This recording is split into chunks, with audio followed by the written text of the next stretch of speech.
오늘 이제 2월을 우리는 보내고 이제 3월을 우리는 또 이렇게 시작을 했습니다. 오늘 3월 첫 주 이제 시작을 주님 앞에 이제 시작과 더불어 이제 3월 첫 주의 예배로 우리 하나님 앞에 드리면서 우리는 3월을 열게 됩니다. 이 3월 한 달도 예수의 이름으로 승리하시는 저와 여러분이 되시길 바랍니다. 예수의 이름으로 복을 받으시길 바랍니다. 정복하고 다스리고 충만한 한 달을 사시기를 주의 이름으로 간절히 바랍니다. 주님이 함께 하실 거예요. 주님이 함께 하시면 모든 것이 이루어집니다. 그래서 오늘 예배가 중요합니다. 어떤 그 목사님이 교인들에게 이 성경을 가르치면서 이렇게 얘기합니다. 우리는 모두 다 죄인입니다. 죄를 안 지은 사람이 하나도 없습니다. 근데 어느 한 똑똑한 집사님이 이렇게 이제 목사님에게 이야기합니다. 목사님, 왜 전부 싸잡아서 죄인 취급을 하세요? 저는 죄인이 아닌데요. 저는 평생 동안 거짓말 한 번도 해본 일이 없습니다. 이렇게 하는 거예요. 그래서 목사님이 참 지가 찬 겁니다. 거짓말만 안 하면 죄 안 짓는 거예요? 얼마든지 우리가 다른 쪽으로 죄를 짓는데 물론 거짓말 이번에 평생 안 했다. 이거 대단한 분입니다. 정말 대단한 분입니다. 그래서 목사님이 이제 그 웃으면서 말씀합니다. 그리고 칭찬을 해줍니다. 집사님 대단하십니다. 참으로 훌륭하십니다. 정말로 참 고맙습니다. 이렇게 칭찬을 해줍니다. 근데 어느 날 이제 예배를 마치고 그 집에 신방 갈 일이 생겼습니다. 그래서 몇몇 이게 교인들과 함께 이제 그 집을 가게 됐는데 이제 그 집사님이 대문 앞에 서서 목사님 잠시만 기다려 주세요.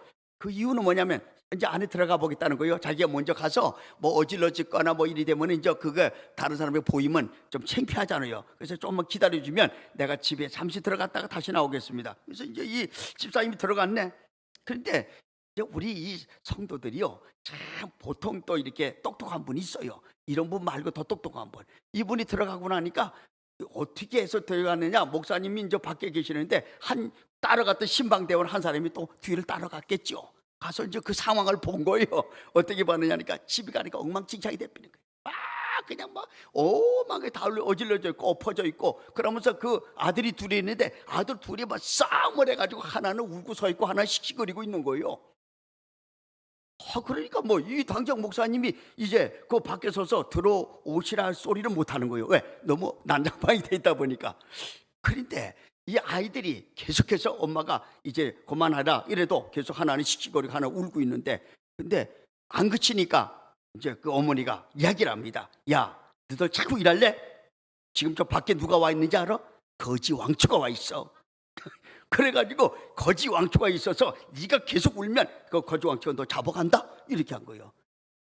순식간에 목사님이 거지 왕초가 돼버린 거예요. 그래서 이걸 보고는 이 신방 갔던 대원들이 얼마나 놀라게, 그 짓을 한 번도 안 했는데 지금 목사님을 거지 왕초로 지금 이야기를 하고 있단 말이에요. 여러분, 세상에 자기 죄가 없다고 하는 사람이 종종 있습니다. 나는 다른 사람 다 죄죠. 나는 죄 없다 하는 사람이 있습니다.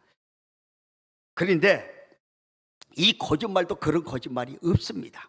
만약에 나는 평생에 한 번도 죄를 지은 적이 없다 하는 사람이 만약에 있다면 그는 가장 거짓말쟁입니다. 그 사람은 거짓말 대회 나가면 1등할 사람입니다. 우리는 다 죄인이고요. 다 범죄하고 매일매일 우리는 죄를 짓고 또 짓고 또 짓고, 그게 인생입니다.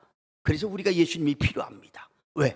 내 죄를 내가 안 지고 내가 그 죄를 이길 수가 없기에 주님이 내 대신 죽어주셔서 믿기만 하면 우리의 죄를 다 도말하셔서 어떻게 돼? 우리를 구원하시는 거예요. 이 도말이라는 말을 우리는 굉장히 뭐 그냥 말로만 이라는 게 아니라, 도말이 뭐냐면 여기 그 기둥에 지금 새카만 게 묻었어. 하얀 것 중에서. 그러면 여기다가 어떻게 하면 하얀 걸 칠해 뿌리면 새카만 게 없어집니다. 그게 도말입니다. 우리의 죄가 주님 앞에 너무너무 더럽고 새카만데 주님이 보이려 싹 없애줘. 이 도말입니다. 칠해버리는 거예요. 죄인은 죄인인데, 그러나 예수님 때문에 우리가 하나님 앞에 볼 때 예수를 통해서 의인으로 보이고 죄 없다함을 선언하고, 그래서 우리가 하나님 앞에 어떻게 구원받는 백성입니다. 그래서 예수님이 중요해요. 그래서 우리가 예수님 필요하고 그 주님을 믿음으로 우리는 구원받는 줄 믿습니다. 그런 예수님이 오늘 믿는 저와 여러분에게 선을 행하는 것, 악을 행하는 것, 생명을 살리는 것, 죽이는 것, 어느 것이 옳으냐고 질문을 합니다. 저와 여러분이 이 질문에 나는 지금 어떤 삶을 살고 있다고 대답을 하실 것일까? 이렇게 한번 고민해 봐야 돼요. 선을 행하는 자입니까? 악을 행하는 자입니까? 아니면 살리는 자입니까? 죽이는 자입니까? 이 물음에 나는 과연 어떤 자인가? 다시 한번 오늘 말씀을 통해서 자신의 정체성을 발견하는 시간 되시길 바랍니다. 그래서 선을 행하고 살리는 삶을 내가 살고 있다면 계속해서 선을 행하고 살리는 일에 더욱 매진하시고, 그렇지 않고 악을 행하고 죽이는 일을 하고 있다면 즉시 돌이켜서 선을 행하고 살리는 자로 돌아서는 은혜를 입기를 간절히 기대하면서 지난주에 이어서 계속해서 말씀을 이어가도록 하겠습니다. 지난주 우리는요, 죽이는 자는 과연 어떤 자인가, 여기에 대해서 말씀을 나눈 적이 있습니다. 그렇다면 죽이는 자, 어떤 것으로 이제 성도와 이웃을 죽이느냐? 그 첫째가 뭐예요? 정죄입니다. 다른 사람의 죄를 정죄하는 거예요. 이것이 사람을 죽이고 성도를 죽입니다. 무엇으로 정죄합니까? 완악함과 이기주의입니다. 이 완악함이 이기주의예요. 나만 아는 거요. 이게 완악한 사람의 가장 이제 본질이 뭐냐? 이기주의입니다. 그 다음에 종교적 독단주의로 찌르는 거예요. 죽이는 겁니다.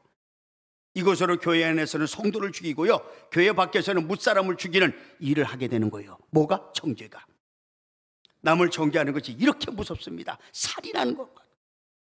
그래서 이게 우리가 꼭 사람을 찔러서 죽이는 이것이 살인이라고 이제 성경은 하지 않습니다.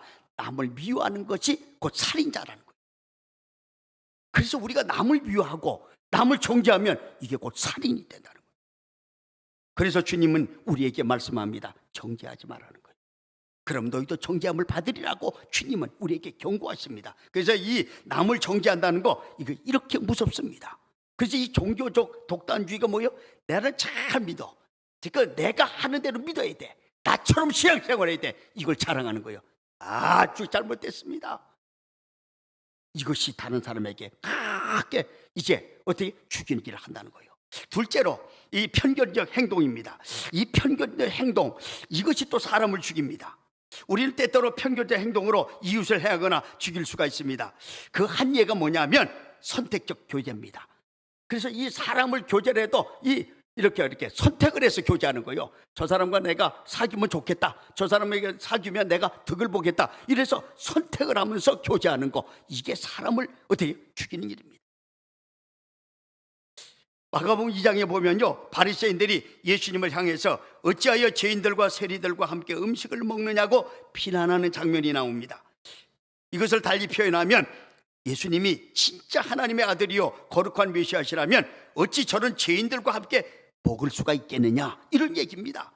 그럴 때 예수님은 이런 사람들을 부러오셨고 구원하러 오셨다고 주님은 말씀하십니다. 자, 누가복음 5장 32절 우리 한번 봅니다. 예수님이 어떤 분이신가? 시작. 내가 의인을 부러온 것이 아니요 죄인을 불러 해결시키러 왔노라. 주님이 오신 목자님은 의인, 이런 바리새인처럼 내가 의롭다는 이런 사람 부러운 것이 아니라 철저하게 죄인, 나는 죄인으로서이다 하면서 하나님 앞에 감히 하루를 우러러 볼 수도 없는 그런 죄인들을 부르러 오신 분이 주님이십니다. 그래서 주님은 부르러 오실 뿐만 아니라 불러서 친구 삼으시고 그들과 함께 먹고 마시고 그들에게 복음을 전하고 있습니다. 주님은 이렇게 말씀하시면서 이제 바리새인들이 외면하고 거절한 그들을 품으시고 친구가 되어주셨습니다. 무슨 말입니까? 주 안에서는 결코 편견이 있어서는 안 된다는 겁니다. 우리가요, 성도와 또 이웃과의 관계에서 이제 더 좋아하고 덜 좋아하는 사람이 있을 수 있습니다. 그거는 다 이게 어떤 보통적으로 이제 어떤 우리가 할 수 있는 일입니다. 내가 더 좋아하는 사람이 있고 덜 좋아하는 사람이 있습니다. 대상에 따라서 좋아하는 강도가 다를 수가 있습니다. 그러나 교제에서는 편견을 두면 안 된다는 거예요. 덜 좋아하고 더 좋아하고 이거는 내 마음이야, 내 생각, 내가 거기 할 수 있어요. 그러나 교제를 한다? 절대로 편견, 나는 저 사람하고 사귀지 않고 저 사람을 따돌린다? 이것은 안 된다는 겁니다. 모두와의 교제가 되어야 합니다. 왜 그런지 아세요? 우리는 그리스도 안에서 뭐가 때문에? 한 지체이기 때문에 그렇습니다. 여러분, 내가 이 새끼손가락이 여기 있는데 이 손가락이 불편해. 그래서 이게 너 필요 없다 하면서 이걸 잘라낼 수 있으면 장애자가 되피는 거예요. 모두가 그리스도 안에서는 하나입니다. 지체입니다. 발가락이 5개가 있는데 그 중에서 난 4개만 있으면 좋겠다 해서 하나를 자른다? 그럴 수가 없다는 거예요. 우리는 그리스도 안에서 한 지체이기 때문에 모든 사람과 교제가 이루어져야 돼요. 조금 전에 말씀드렸죠? 좋고 나쁜 거는 강도 차이는 있을 수 있습니다. 왜? 우리가 어떤 대화를 하고 어떤 사귀는 일에서는 그래야 하는데 교제는 그렇지 않다는 거예요. 그래서 한 교회 안에서 모든 사람이 한 지체이기 때문에 교제가 똑같이 이루어져야 된다. 이것을 이제 우리에게 주시면서 편견하지 말라는 거예요. 그래서 성도의 아픔이 나의 아픔이 돼야 돼요. 내가 아픈 게 아니고 내가 아픈 것도 다른 성도들이 나와 함께 아픔을 같이 할 수도 있고 또 다른 사람의 아픔이 나의 아픔이 돼야 되는 거예요. 성도의 눈물이 나의 눈물이 돼야 하고요. 성도의 고통과 그 고통이 나의 고통이 돼야 되고 성도가 당한 어려운 일이 나의 일이 되어야 되고 성도의 기도 제목이 내 기도 제목이 돼야 돼요. 이것이 성도입니다. 그래서 우리는 서로가 편이 되어줘야 돼요. 이것이 성도입니다. 저는 어저께 그저께 금요일이죠? 그 3월 1일 날 저 시민회관 거기를 가가지고 이 피아노 이 아이들이 이래가지고 막 이리 하는 걸 그걸 좀 이 어떤 그 특별한 어떤 그런 행사가 있어서 또 이렇게 참여한 적이 있습니다. 많이들 왔대요. 참 이쁜 애들 전부 이쁘고 전부 잘해요. 그런데 거기에는 다 편이 있더라고요. 누구 편이냐? 그 아이가 나오면 그 가족과 그 선생님들은 그 편입니다. 걔만 주시하는 거요. 저는 누구 편이었습니까? 세정이 편이었습니다. 나는 걔만 나올 때만 기다리고 걔만 왜 안 나오나 맨날 계속 저는 거기에 편이기 때문에 왜? 재정이 편이기 때문에 나는 거기만 관심 있는 거예요. 그래서 이게 우리는요 서로가 편이 되어줘야 합니다. 이것이 성도입니다. 이것은 교회뿐이 아니라 가정이나 사회에서도 마찬가지입니다. 나와 관계하고 있는 사람들을 헐뜯고 무시하고 편가르고 왕따시키면 그 사람을 죽일 수 있는 겁니다. 이것은 지금요 청소년들에게 두드러지게 나타나고 있어 이제 많은 청소년들이요 이 왕따당함으로 말미암아 얼마나 많은 고통을 당하는지 모르고요 심지어는 자살하는 애까지 극단적인 선택까지 하는 애들도 있습니다. 이게 정말 우리 사회의 문제입니다. 그리고 지금은 초등학교까지도 이런 일들이 벌어지고 있다는 거예요. 그래서 우리는 자녀들을 잘 챙겨봐야 돼요. 그 애들이 지금 아무 문제가 없는 것 같지만 챙겨보셔서 혹이나 내 자녀가 이런 일로 인해 가지고 지금 고통당하고 있지 않느냐 혹이나 챙겨보셔야 됩니다. 이걸 지금 잘 챙겨보세요. 무엇보다도 안타까운 사실은요 교회 안에서도 이런 일이 일어난다는 사실에 경악하지 않을 수가 없습니다. 교인들끼리 선택적 교제가 이루어져서 그로 인해서 시기하고 질투하고 미움 다툼 대적 이런 일들이 일어나는 거예요. 여러분 아군과 적군도 구분을 못하는 지금 시대가 된 거예요. 여러분 싸움은 누가 하는 거예요? 적군하고 하는 겁니다. 아군하고 싸우면 안 됩니다. 근데 지금은 아군도 적군도 모르면서 그냥 마구제비로 아군하고도 싸우거든요. 우리의 싸움은요 아군 아닙니다. 적군입니다. 어떤 상황에서도 아군과는 싸우면 안 됩니다. 아군은 절대로 우리 편이고 우리가 의견이 틀릴 수 있고 또 우리가 어떤 그 생각은 틀릴 수가 있습니다. 그러나 아군은 아군입니다. 그래서 아군은 아군이기 때문에 싸우면 안 되는 거예요. 다투면 안 되는 겁니다. 분쟁하면 어떻게 됩니까? 나도 죽고 남도 죽이는 거예요. 주님이 그것을 우리에게 말씀하십니다. 자, 마가복음 5장 한번 보시기 바랍니다. 마가복음 5장 25절 26절 분쟁하면 이렇게 된다는 거예요. 자, 시작. 예수께서 그들의 생각을 아시고 이러시되 스스로 분쟁하는 나라마다 황폐해질 것이요 스스로 분쟁하는 동네나 집마다 서지 못하리라. 만일 사탄이 사탄을 쫓아내면 스스로 빈정하는 것이니 그리하고서요 어떻게 그 나라가 서겠느냐. 사탄도 안 싸운다는 거예요. 사탄도 사탄하고는 안 싸운다는 겁니다. 그런데 하물며 하나님의 자녀가 하나님의 자녀된 우리가 싸운다? 아군은 아군입니다. 그래서 어떤 사람이 이런 얘기를 해요. 성도들이 한번 이렇게 다투고 나면요 이거는 끝장을 보는 거예요. 이게 무슨 죽을 때까지 이걸 안 푸는 거예요. 참 대단해. 이 성령도 못 말리는 사람이 있다니까. 그런데 안 믿는 사람은요 한번 싸우고 나면요 막걸리 한 잔 마시면 해결됩니다. 딱 막걸리 한 잔 마시고 야 미안하다 그래 이러면 딱 풀어지는데 이 성도들이 한번 이걸 저기 하면요 끝까지 가는 끝까지. 그래 이거 정말 하나님 앞에 이거 우리는 철저히 혹시 나이가 그런 사람이라면 성도의 본분은요 무엇입니까? 모든 사람과 더불어 화목하고 관용하는 것입니다. 그러나 바리새인들은요, 다른 사람을 정죄하고 편견함으로 사람을 죽이는데 앞장섰던 사람들을 우리는 봅니다. 심지어 누구까지 죽입니까? 예수님까지 죽여버리는 그런 아주 흉악한 죄인들입니다. 그들이 얼마나 독사 같은 눈으로 사람들을 증오하고 이제 이빨로 찔렀던지 예수님은 그들을 독사의 자식이라고 예수님 자신이 그렇게 경고를 합니다. 자, 마태복음 12장 34절. 독사의 자식, 시작. 독사의 자식들아, 너희는 악하니 어떻게 선한 말을 할 수 있느냐? 이런 마음에 가득한 것을 입으로 말합니다. 누구 말씀이에요? 주님의 말씀이십니다. 독사의 자식들, 얼마나 많은 사람들을 갖다가 이 독사의 눈을 가지고 긁혀보고 독사 이빨 가지고 찢어놨는지 주님이 보실 때 독사 같은 저들입니다. 그렇다면 저와 여러분의 눈, 그 언어 어때야 하겠습니까? 두말할 거 없습니다. 우리 눈은 극한 사랑스러운 주님의 눈을 닮아야 돼요. 그래 우리 눈이 막 딱 째려가지고 저것만 그냥 이런 증오의 눈, 성도의 눈이 아닙니다. 분명히 말합니다. 주님은 누구를 보시든 간에 사랑스러운 눈, 극한 사랑으로 모든 분을 보시고 모든 사람에게 필요한 것을 공급하신 분이 주님이십니다. 이 눈을 닮아야 돼요. 그렇다면 우리의 언어는 어때야 되겠습니까? 우리는 두말할 것이 없이 모든 사람을 유익하게 하고 독되는 말이 되어야 하고요, 우리 손은 어떤 손이 되어요? 섬기는 손이 되어야 됩니다. 돕는 손이 되어야 됩니다. 그래서 죽이는 자가 아니라 살리는 자, 살리는 현장이 저와 여러분의 삶의 현장이 되시기를 주 이름으로 간절히 바랍니다. 그래서 내가 가면 살아야 돼요. 내가 가면 일어나야 돼요. 직장이든 가정이든 사회든 어딜 가든 내가 가면 뭐 해야 된다? 살아나야 되는 거예요. 이것이 성도입니다.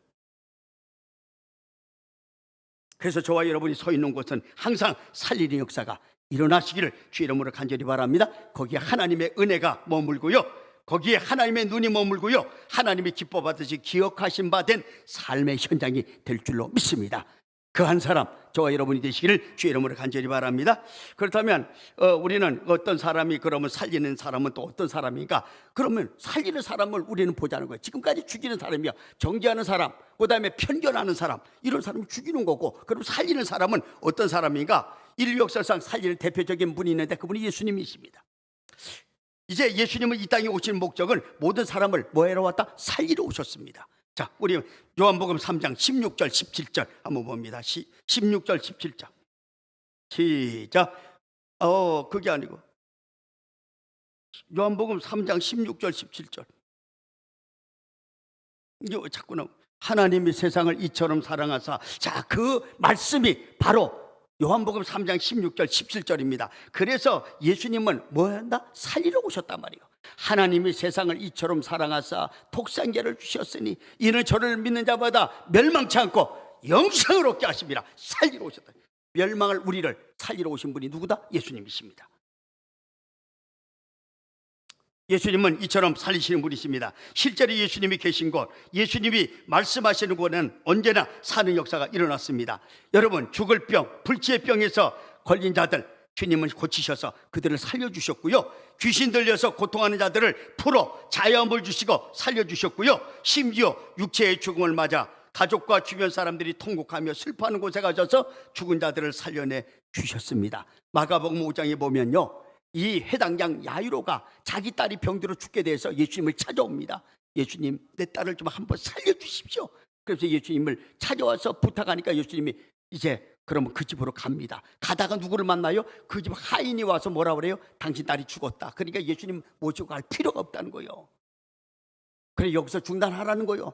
그때 예수님이 그 옆에서 들으시고 믿기만 해라. 다른 사람 말 듣지 말고 내가 가면 살아난다. 그래서 같이 가자고 죽었다는데도 예수님은 어떻게 해요? 믿기만 해라. 그러면서 예수님은 그와 함께 그 집으로 갑니다. 가서 보니까 사람들이 막 그냥 울어요. 얼마나 그 12살 먹은 거 그거 죽어놓았으니 얼마나 그게 그 부모나 그 친족들이 저기 하겠어요. 그냥 막 울고 막 이래서 막 이렇게 이제 통곡 소리가 나는데 예수님이 들어가서 말씀하십니다. 이 아이가 죽은 것이 아니라 뭐 한다? 잔다. 그때 사람들이 뭐라 그래요? 비웃는 거예요, 비웃는 거예요.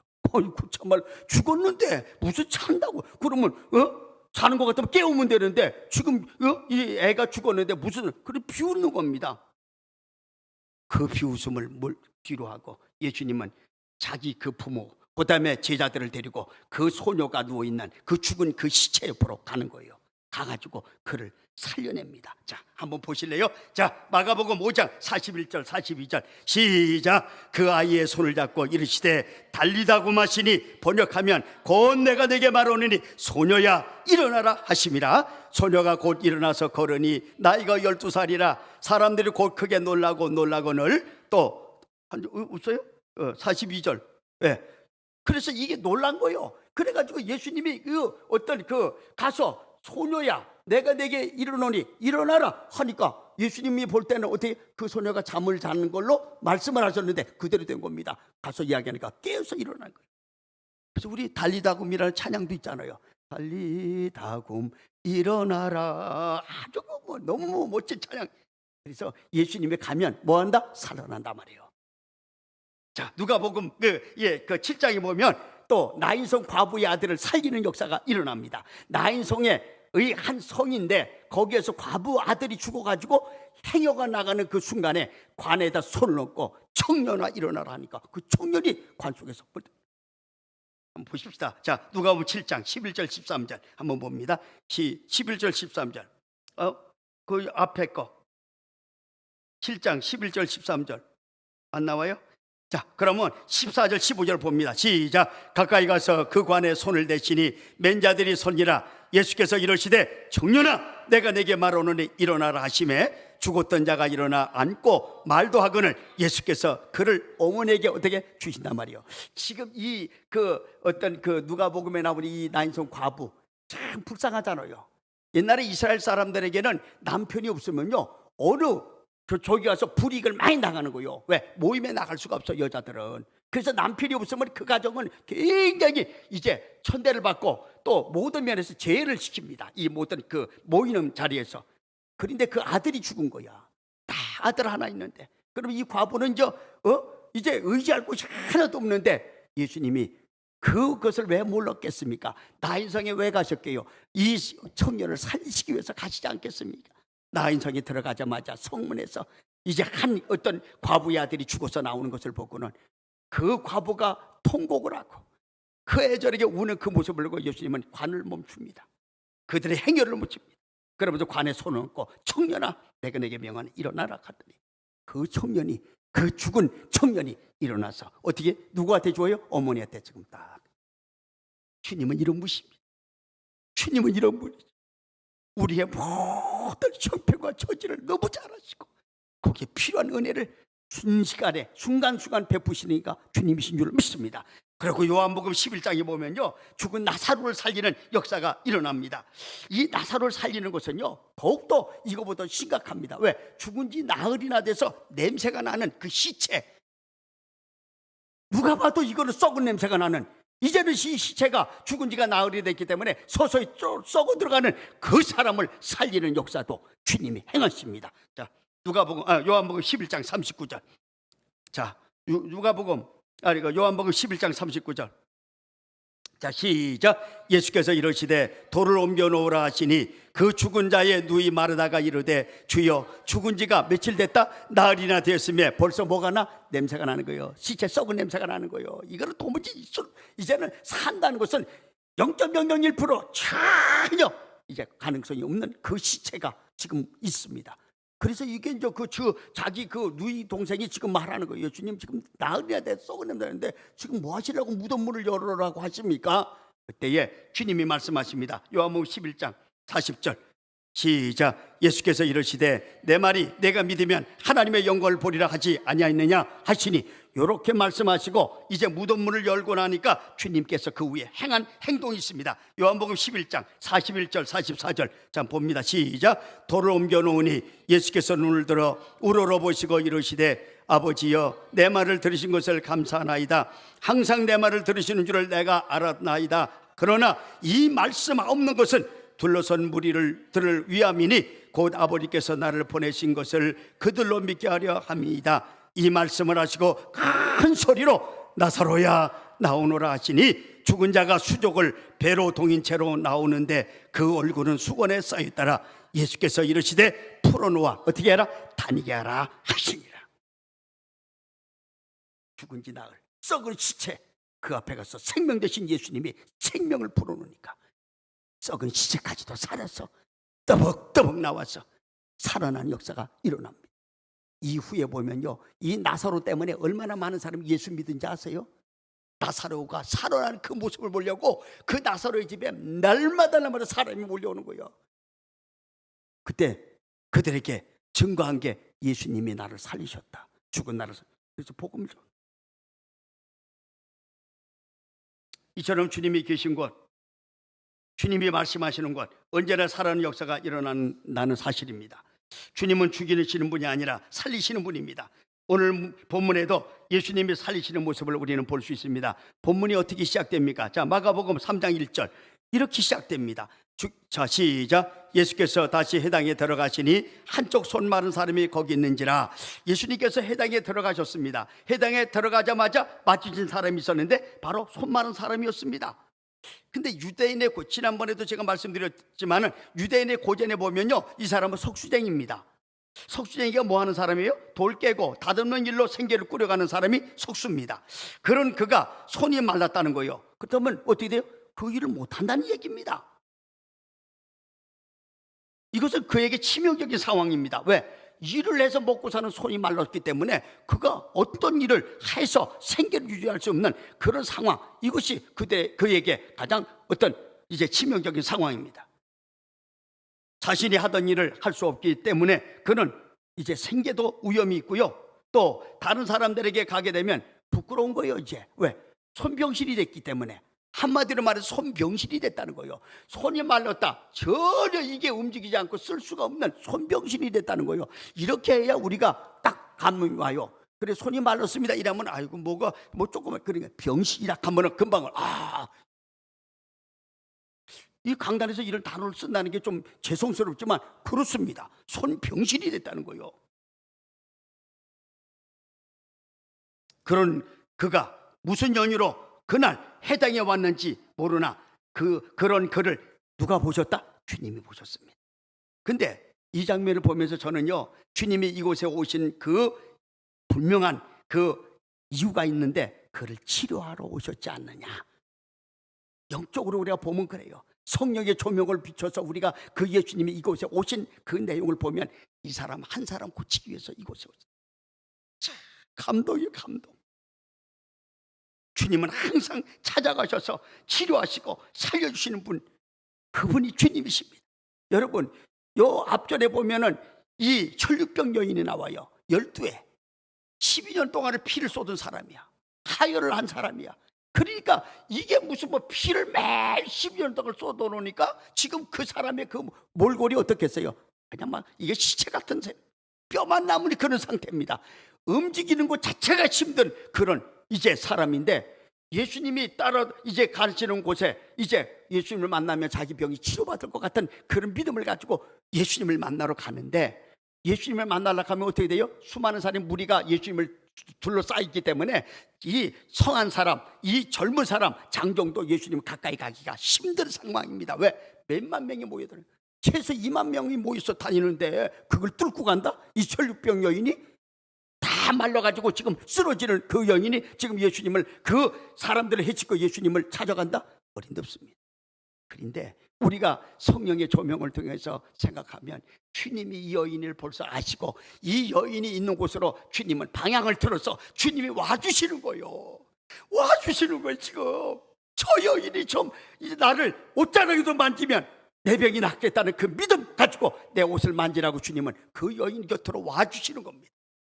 와서 그 여인의 그 앞에 서서 나라, 내 옷이 여기 있다, 만지라고 그 방법을, 그 어떤 그 위치를 잡아서 그 여인이 어떻게 돼요? 그 주님의 옷자락을 딱 만지니까 만지는 순간 혈류근원이 다 말라버린 거예요. 여인이 부들부들 떨면서 어찌할 바를 모르는데 주님이 도달아봅니다. 누가 내 옷에 손을 댔느냐? 많은 사람들이 이야기합니다. 주님, 이 많은 사람들이 몰려다니는데 누가 예수님 오래 손을 댔는지 우리가 어찌 알겠습니까? 그러나 주님은 벌써 믿음으로 주님의 옷자락을 만진 그 여인을 보게 돼요. 여인이 무릎을 꿇고 예수님 앞에 고백을 합니다. 그때에 예수님이 말씀합니다. 딸아, 내 믿음이 너를 구원하였다. 평안히 가라고. 그 여인을 살려주시지 않습니까? 이분이 주님이십니다. 오늘 우리가 손 마른 자를 본 것은 주님만이 아니십니다. 바리새인도 보았습니다. 여러분, 예수님이 12의 혈류 여인을 이제 고칠 때에 예수님만 이제 벗고 예수님만 그 여인을 가까이 했겠습니까? 주위에 수많은 사람이 이 여인도 봤고 이 여인을 다 알고 또 이 여인이 이제 어떤 거기서 이제 움직이는 것도 봤을 것입니다. 오늘 손 마른 자 누가 봤습니까? 주님만 본 것이 아니라 바리새인도 보았습니다. 자, 마가복음 3장 2절 한번 봅니다. 3장 2절. 자, 시작. 사람들이 예수를 고발하여 안식일에 그 사람을 고쳐주는가 하고 있거늘. 그래서 이게 지금 바리새인들이 지금 예수님도 이 마른 사람을 봤지만 바리새인도 보고 있는 거예요. 왜? 어떻게 하면 요걸 갖다 꼬투리를 잡아가지고 둘 다 죽일까? 이것들. 근데 보는 관점이 틀리잖아요. 예수님도 보고 바리새인도 봤는데 관점은 틀립니다. 예수님은 그를 불쌍히 여겨 살리는 눈으로 보셨다면 바리새인들은요, 만약 안식일에 그를 고치기만 하면 고발해서 죽이려는 눈으로 보았다는 거, 이게 틀려요. 자, 우리 눈이 그럼 어디에 머물러야 돼요? 주님처럼 머물러요. 그들은 연약하고 불쌍한 이 사람을 위해 무슨 도울 것이 없나 고민하며 구제의 손길을 전혀 없고 구제의 손길을 그 펴는 그 일은 전혀 없고 어떻게 하든지 간에 무슨 비방거리나 종교적 약점을 잡아서 그것으로 고발하여 죽이려는 일에 혈안이 되었던 사람들이 누구야? 바리새인, 종교 지도자들. 한마디로 복음적인 사고가 전혀 없는 사람들이 그들입니다. 여러분, 복음적 사고가 무엇입니까? 다른 사람을 유익하게 하는 것이 복음적 사고입니다. 다른 사람을 세우는 것이 복음적 사고입니다. 다른 사람을 살리는 것이 복음적 사고입니다. 누구처럼? 예수님처럼. 그런데 놀라운 사실은요, 오늘날 복음을 받았다는 그리스도인들 중에서도 이런 복음적 사고가 전혀 없고 어떻게 하든 간에 남의 약점, 남의 잘못을 끄집어내서 그것으로 정죄하여 문영혼을 죽이는, 또 주님을 또다시 십자가의 못을 박는 그런 사람들이 많다는 거예요. 주님이 그것을 보고 한탄하시는 겁니다. 그런데 더 중요한 것은 그렇게 살면서도 나는 깨닫지 못하는 게, 이게 더 문제예요. 깨달으면 돌이키면 되는데 전혀 깨닫지를 못하고 내가 신앙생활 제일 잘하고 있다고 착각을 하는 사람들이 너무나 많습니다.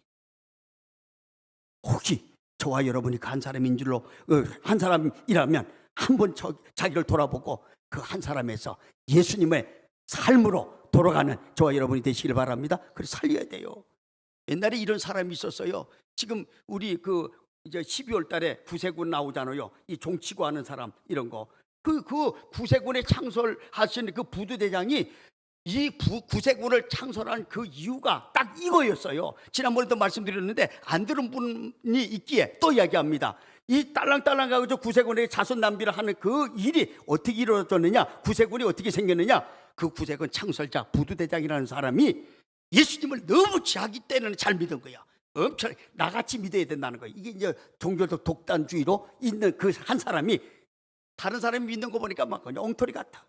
이게 네가 예수 믿는 게 이래서 되겠냐 하면서 늘 다른 사람 정죄했던 사람이요.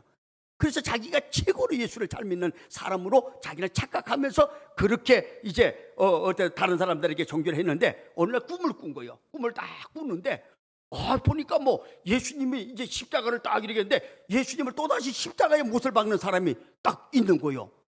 그래서 저게 예수님이 또다시 십자가의 못을 박는 저놈이 누구야? 내가 가만두지 않겠다. 그러면서 자기가 십자가의 못을 박는 그 사람을 이제 예수님이 이렇게 달려서 십자가의 못을 박고 이제 여기서 이제 이 사람의 못을 박으니까 자기가 볼 때는 이 사람 얼굴이 안 보이는 거야. 그래서 그걸 가까이 가서 그 사람을 갖다가 이놈이 도대체 누군데 우리 예수님을 또다시 십자가의 못을 박냐 확 제껴보니까 자기입니다.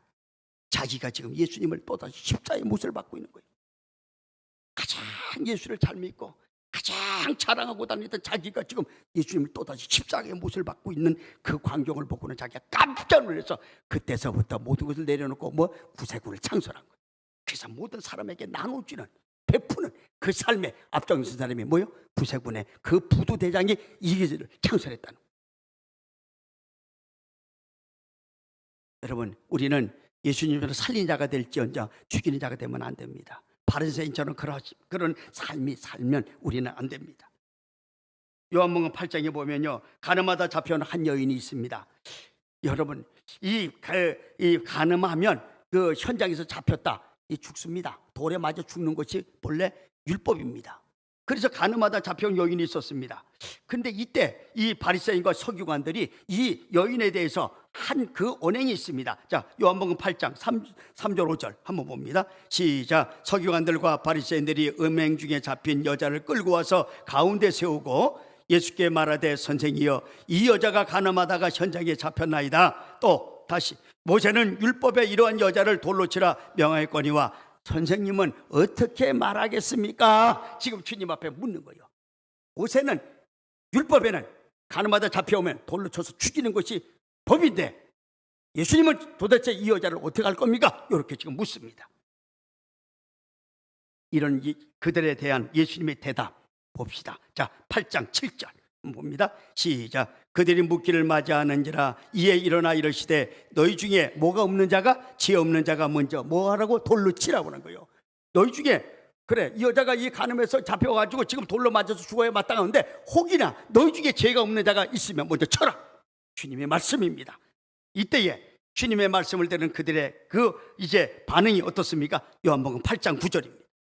시작. 그들이 이 말씀을 듣고 뭐에 거척이 돼서 양심의 가책을 느껴 어른으로 시작하여 젊은이까지 하나씩 나가고 오직 예수와 그 가운데 서는 여자만 남았더라. 아무도 돌을 던질 사람이 없는 거예요. 왜? 다 죄인이 있다 보니까.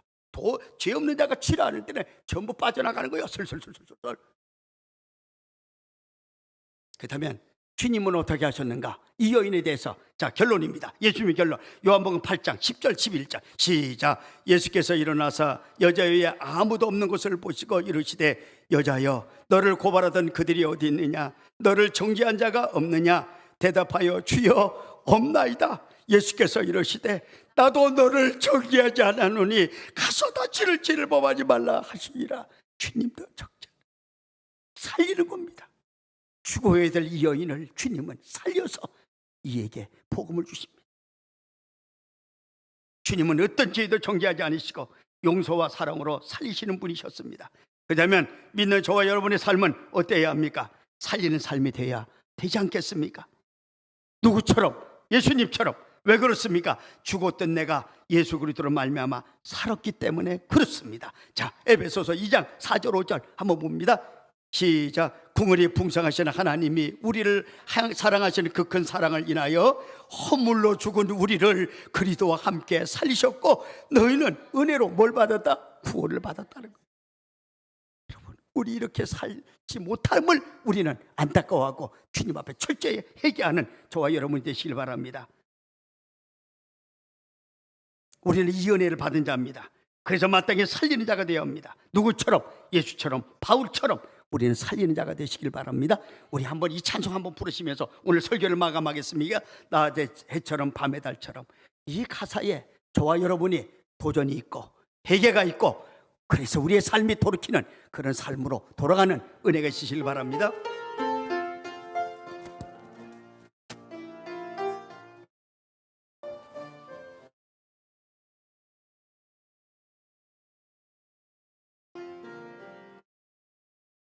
낮은 해처럼 주여 밤엔 달처럼 그렇게 살 수 없을까?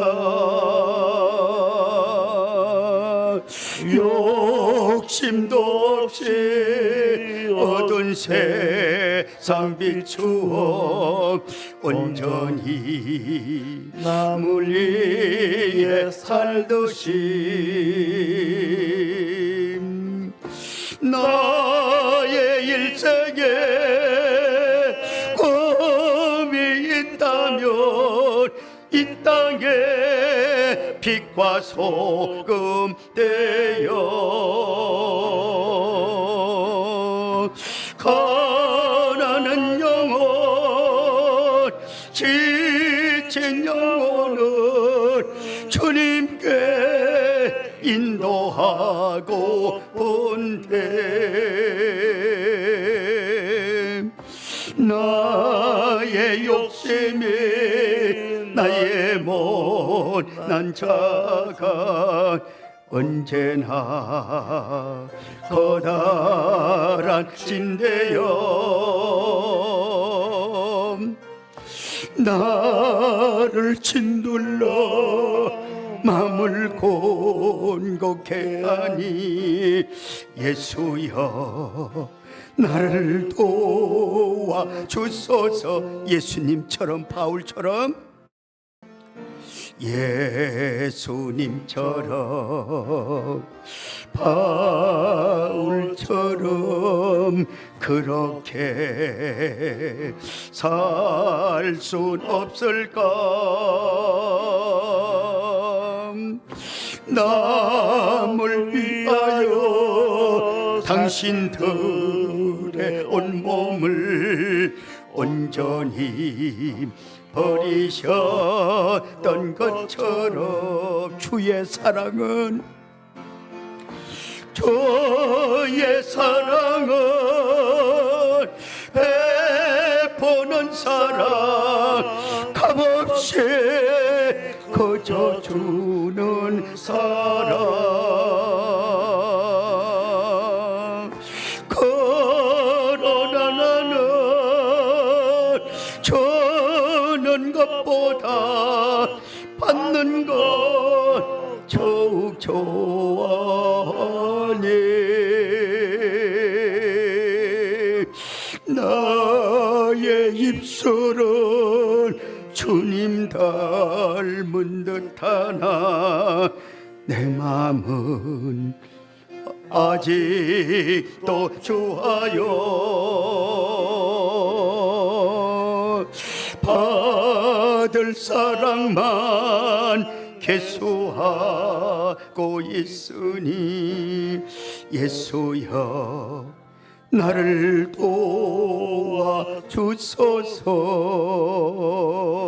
도와주소서. 그렇습니다. 우리의 삶이 오늘 우리는 주의 말씀을 우리는 받고 이제는 낮에처럼 밤의 달처럼 정말로 빛된 삶이 우리의 삶이요 예수님처럼 바울처럼 베푸는 삶, 주는 삶, 살리는 삶, 이 삶이 저와 여러분이 살아내야 할 삶인 줄로 믿습니다.